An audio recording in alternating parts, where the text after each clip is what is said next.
तो आज हम जानेंगे इम्पोर्टेंट रिवॉल्यूशंस के बारे में। वैसे तो आपने बहुत बार पढ़ा होगा इसको, लेकिन जो कंफ्यूजन रहता है वहां पर थोड़ा थोड़ा समझना है कि किस तरीके से क्वेश्चंस आते हैं और हमें कहाँ पर कंफ्यूजन होता है। जैसे व्हाइट रेवोल्यूशन के बारे में, अगर व्हाइट रेवोल्यूशन की बात करेंगे तो दुग्ध उत्पादन, वहीं पर अगर व्हाइट गोल्ड, अब यहीं पे व्हाइट में गोल्ड लग गया तो उसमें कपास उत्पादन।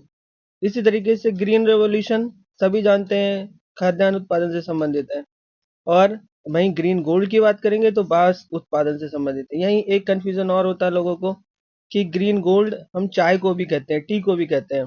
तो अगर आपके ऑब्जेक्टिव में ये दिया हो कि ग्रीन गोल्ड में बांस बांस, तो सबसे पहले आपको बैम्बू को ही लेना है। और उसके साथ में टी भी दिया हो तो बैम्बू को चुनेंगे। लेकिन अगर केवल टी दिया हो और बांस ना दिया हो तो आप ग्रीन गोल्ड रेवोल्यूशन में टी को भी चुन सकते हैं। लेकिन मेन रूप से ग्रीन गोल्ड रेवोल्यूशन बांस उत्पादन से संबंधित है। अब आते हैं आगे, और जहां पर कंफ्यूजन होता है वो ये है, स्वर्ण, सुनहरी या गोल्डन रेवोल्यूशन, ये किससे संबंधित है? शहद, बागवानी और फलों के उत्पादन, तीनों से संबंधित। और गोल्डन फाइबर यानी कि जो सुनहरा रेशा, उसकी बात करेंगे तो जूट से संबंधित है। इसी तरीके से एक कंफ्यूजन और होता है, वो क्या होता है? सिल्वर। सिल्वर रेवोल्यूशन की बात करेंगे तो अंडा और पोल्ट्री उत्पाद उसके उत्पादन से संबंधित है। वहीं सिल्वर फाइबर की बात करेंगे तो कपास। अभी आप लोगों ने एक चीज और देखी होगी कि कपास की बात कर रहे हैं हम यहाँ पर भाई सिल्वर फाइबर में, और कपास उत्पादन किससे? व्हाइट गोल्ड क्रांति से भी संबंधित है। तो ये भी ध्यान रखने वाली बात है। इसी तरीके से ये जो ध्यान रखना है, पिंक रेवोल्यूशन झींगा मछली उत्पादन और प्याज उत्पादन दोनों से संबंधित है। ऐसी रेड रेवोल्यूशन जो है टमाटर और मांस के उत्पादन दोनों से संबंधित है। अब पीली क्रांति सभी जानते हैं, तिलहन, तेल के बीज, खाद्य तेल, विशेष रूप से सरसों और सूरजमुखी के उत्पादन से संबंधित है।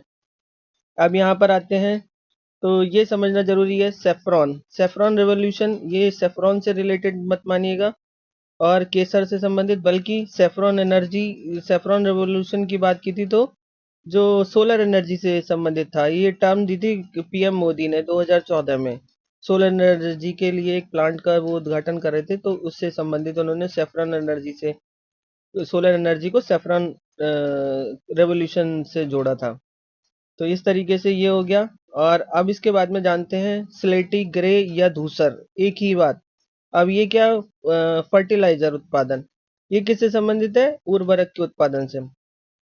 अब यहाँ पर थोड़ा सा एक और ध्यान रखिएगा, हमने ऊपर ग्रीन रेवोल्यूशन पढ़ा था, तो ग्रीन रेवोल्यूशन किससे संबंधित था हमारा?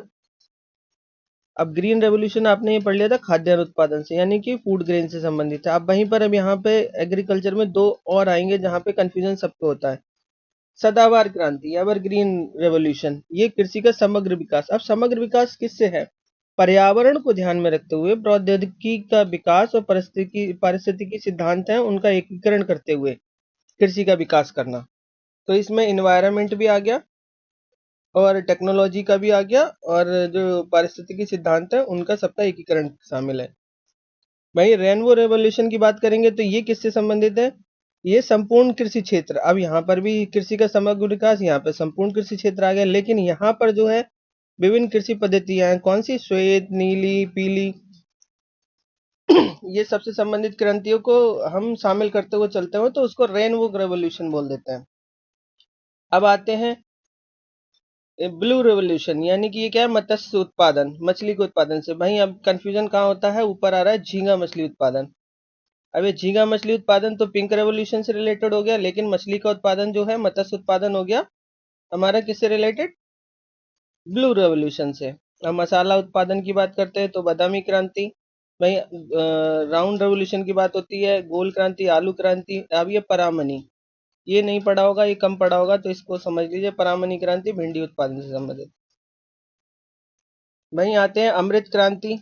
अमृत क्रांति नदी जोड़ो परियोजना से संबंधित। गंगा क्रांति भ्रष्टाचार के खिलाफ सदाचार पैदा करने हेतु, ये जल पुरुष राजेंद्र प्रसाद जी द्वारा दिया गया था, राजेंद्र सिंह जी द्वारा। एनएच क्रांति की बात करते हैं, स्वर्णिम चतुर्भुज योजना से संबंधित। ब्लैक क्रांति, यहाँ पर भी कंफ्यूजन होता है, पेट्रोलियम उत्पादन से के वृद्धि से संबंधित है, लेकिन कहीं कहीं आपको दिखेगा बायोडीजल उत्पादन से।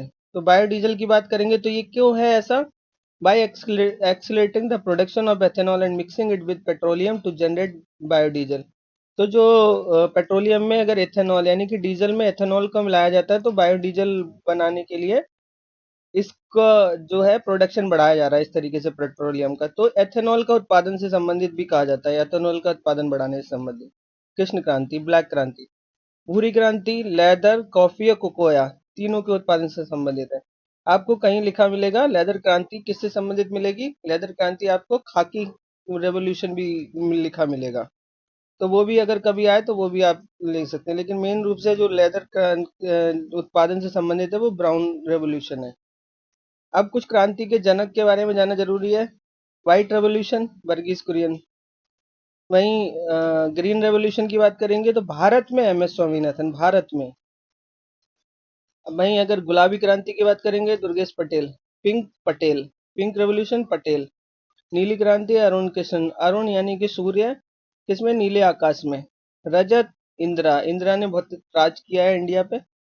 पीली क्रांति, पीला, पित्रोदा। स्वर्ण, स्वर्ण की बहुत हम परख करके लेते हैं, परखते हैं ना उसको। तो कितने कैरेट का है, तो स्वर्ण निरपक तो तेज। प्रोटीन, प्रोटीन में पी फॉर पीएम मोदी और T for Arun Jaitley. T, Jaitley में टी आ रहा है। इसी तरीके से भूरी क्रांति के जनक कौन है, हीरालाल चौधरी। तो इस तरीके से क्रांति के जनक, तो ये हमारा ये हुआ। अब ये आपके लिए पैट और पुलिस, यूपी पुलिस या फिर आर ओ और इसी तरीके से किसी भी वनडे एग्जाम में बहुत जरूरी है। तो ये जो कंफ्यूजन आपका दूर होगा। मिलते हैं किसी और नए टॉपिक में।